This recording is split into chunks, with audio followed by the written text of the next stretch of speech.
If I was at the airport and TSA going through my stuff and they telling me, look, you can't bring 2 albums on the plane, which I know we streaming music now, so that really wouldn't apply now. But if I had a CD player, my portable Walkman, Panasonic CD player, and I can only bring 1 CD, and I had to leave 1 behind,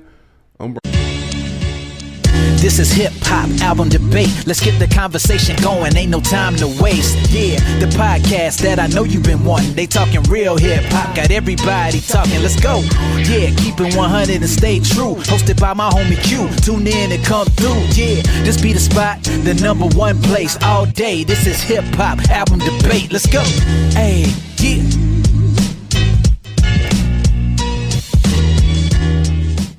Welcome to Hip Hop Album Debate, the podcast. This is episode 35. 35, baby. We moving and grooving. And this debate topic is, which was the better album between Dr. Dre, The Chronic, 2001, or that boy JayZ, or as we called him when I was in high school, Jigga Man, The Blueprint. All right. Before we get into this debate, you guys be sure to like, subscribe, tell a friend to tell a friend, hit the bell, tap the bell, ring the bell, saved by the bell, whatever. Just do what you gotta do. All right, so we're gonna dive into this. So, all right, we'll start with Dr. Dre, The Chronic, 2001, since that album came first. Dre had been on a long hiatus when he had dropped this album. This was after his departure from Death Row. And man, when I tell you, the wait was worth the wait. You hear me? The wait was worth the wait.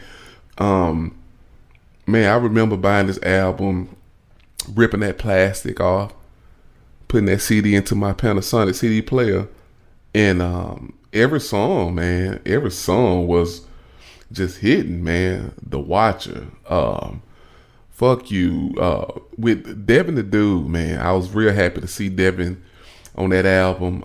Coming from the South, we was a big fan of Devin the Dude. Signed to rap a lot, so I was happy to see him on there. Still Dre, of course. Explosive. What's the Difference? Forgot About Dre. The next episode. Man, of course the skits were funny. Which Dre and Death Row, that's what they were known for, the funny skits and stuff, the DJ Easy, Dick, all that come from Death Row. And so they were known for, having funny skits. And again, Dre did not disappoint. I think my favorite skit, though, is probably the Jake Steed, the whole porno thing, Fuck your man, I'm Jake Steed, bitch. Who you calling a bitch? You, bitch. Anyway, I'm not encouraging, to be called a bitch, but I just thought that was comical at the time, and I still do too. So I thought that was real funny. My opinion, man, I think this album solidified Dre. It solidified Dre as the guy, period. Because my opinion, if he would have dropped this album, I think Dre just would have been just another dope producer or a dope artist in a certain era. And I think he probably would have been in the likes of somebody like, Marley Marl, from the Juice Crew. Super dope producer, but you don't really think of him outside of the Juice Crew and, LL Cool J. He did some production for LL, but you don't really think of him outside of that, as dope as he is. So I think Dre would have been in that same category. My opinion, he would have been that guy. He would have been just a guy of the era. This solidified him. So, moving along, The Blueprint. Jigga drops The Blueprint. And that boy was not on no hiatus. He had been dropping some material, man. He had been dropping some dope albums up until that point. Of course, Reasonable Doubt and the Volume 1, Volume 2, Hard Knock Life. Volume 3, License Times of S. Carter, The Dynasty. So Jigga had been working. He was like the complete opposite of Dre in terms of being on a hiatus. Personally, I think at that time, I think Jay was due for us another solid, classic, worthy album. Because he was dropping dope albums in my opinion, but you had some it's like, oh, that was dope, but you wouldn't put it in the category of a classic. You know what I'm saying? Like Reasonable Doubt, yeah, but then Volume 1 is like, Hard Knock Life, yeah. Then Volume 3, still dope albums, but you wouldn't say that it's a clear cut classic. You know what I'm saying? Like The Blueprint. So I thought this album was solid as well. The Ruler's Back, one of the best intros I had heard at the time. The Takeover, arguably one of the best disses. Definitely top 10, top 5, depends on who you ask. Maybe number 1, again, depends on who you ask, but it's definitely worthy of the conversation, which says a lot, because if it wasn't, then it's a lot of diss songs that I've heard that people they don't even mention it when it comes to top 5 disses, top 10, like a No Vaseline or Hit 'Em Up or whatever. So you got to throw the Takeover in that, where he went in on Nas and Mobb Deep. Now with this album, I can't really say it was flawless like Dre. I do think it had some flaws. And well, you know what? Let's go back to the Chronic 2001 for 1 second. I think the only flaw Dre may have had was a lot of features, but he had that on the Chronic. So if it was a problem with the Chronic 2001, then it was a problem with the first one, because it was a lot of features on that. Now with Jay didn't really have any features, but he had a few songs that I didn't really like.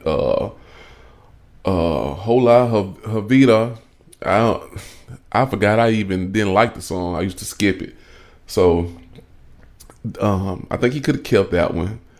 Jigga That Nigga, wasn't a bad song, but it did sound out of place. I understand the track masters produced that song, but it really sounded like it should have been on some of Jay's earlier stuff, like maybe In My Lifetime Volume 1. It sounded like it should have been on that album. But Never Change was so dope that I probably forgot that I didn't like the two songs that I just mentioned. So that was just a dope sample that never. It's just a classic song. And then you got Song Cry,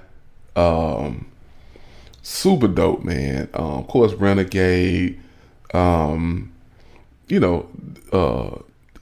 H to the Izzo, V to the Izzy, Girls, You Don't Know. Man, the guy had some clear-cut bangers on the album. You know what I'm saying? So, but he did have a few that I felt like he could have kept. But also salute to Just Blaze and Kanye for solid production, man. But to get to the debate, which album I like better, I have to go with that boy. I gotta go with the Doctor, baby. Like both albums, man, but if I had to choose between the two, if I was at the airport and TSA going through my stuff and they telling me, look, you can't bring 2 albums on the plane, which I know we streaming music now, so that really wouldn't apply now. But if I had a CD player, my portable Walkman, Panasonic CD player, and I can only bring 1 CD, and I had to leave 1 behind, I'm bringing the Chronic 2001. All right, but let's go to the people and see what the people had to say, which we had one comment on Facebook, and it was Shakita LaShawn writes Blueprint. All right, now we going to the polls. And the poll says Dr. Dre, The Chronic 2001, 67%, and JayZ, The Blueprint, 33%. There you have it. So that's what's up. It's been fun. It's been real. This is probably one of my favorite debates. 2 albums that I really dug. So yeah.